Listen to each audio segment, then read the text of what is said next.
What up, reader fam? Today I'm going to be sharing my thoughts, opinions, and feels on The Sun Is Also a Star by Nicola Yoon. This video is being sponsored by Penguin Random House, but know that all my thoughts, opinions, and feels are my own. This was also the Booksplosion book of the month for the month of December, so if you want to hear all our spoilery thoughts on this book, I will leave a link to that video down below. But this video today is going to be non-spoiler, spoiler-free. Spoiler-free, non-spoiler, spoiler-free. It's gonna be a spoiler-free video, y'all. This story follows two main characters, Natasha and Daniel. Natasha's family is being deported back to Jamaica, and Daniel is just trying to live up to his parents' crazy expectations they've set for him. The day that Natasha's family is being deported back to Jamaica, her path crosses with Daniel as he's on his way to a meeting for college. And this is where our story takes off. This book was fantastic. I don't know if I liked it more or less than her first book, Everything, because the two stories are just so different, it's hard to compare the two. They're both kind of on different levels, but this story was just so unique. The writing is what completely sold me on this book, which is something that stuck out to me with her first book. The amount of work that she puts into her stories is just impeccable. You can tell while reading her stories that she put a lot of effort into these books to make them stand out and to make them unique. The characters are well-rounded, the story itself is interesting and well-paced, and just the way that everything comes together in the end is done in such a brilliant way. I'm even more impressed by all the messages and themes that are tucked away throughout this book. I feel like I could read this book a second time and pick up on so many more things. But it covers things like fate, destiny, religion, family, and immigration, and it doesn't do it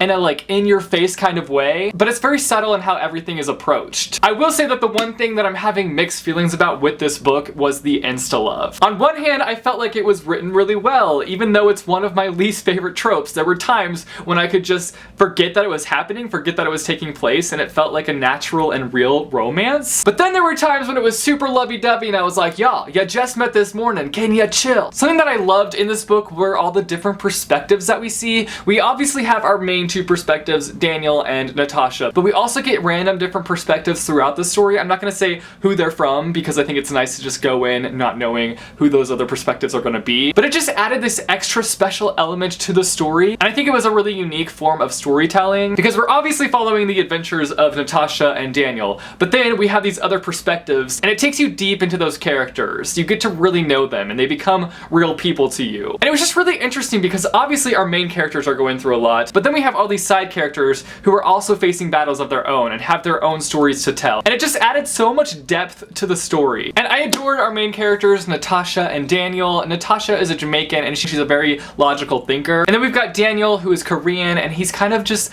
a dreamer, and his parents want him to be more logical thinking, I feel like. And so he kind of struggles with, should I be a dreamer? Should I chase after my dreams? Or should I just go with what my parents have set for me? But it was such an interesting dynamic between these two characters because they are so different. And something that I adored is that they didn't want to change themselves for the other person, which I really appreciated, but they themselves also didn't want to change the other person. They embraced each other's differences and enjoyed the other person for who they were. And that was just so refreshing to see in this book. So those are all my thoughts, opinions, and feels on The Sun Is Also a Star by Nicola Yoon. You guys should let me know down below if you have read this book and what you thought about it. If you have not read this book, let me know down below if you are planning to pick it up. I think you should because it's fantastic. If you like this video, be sure to give it a big thumbs up. I post videos every Monday, Wednesday, and Friday, so click subscribe if you want to be notified for when I post new videos. Thanks for watching, guys, and I will see you soon with a new video. Bye, chew.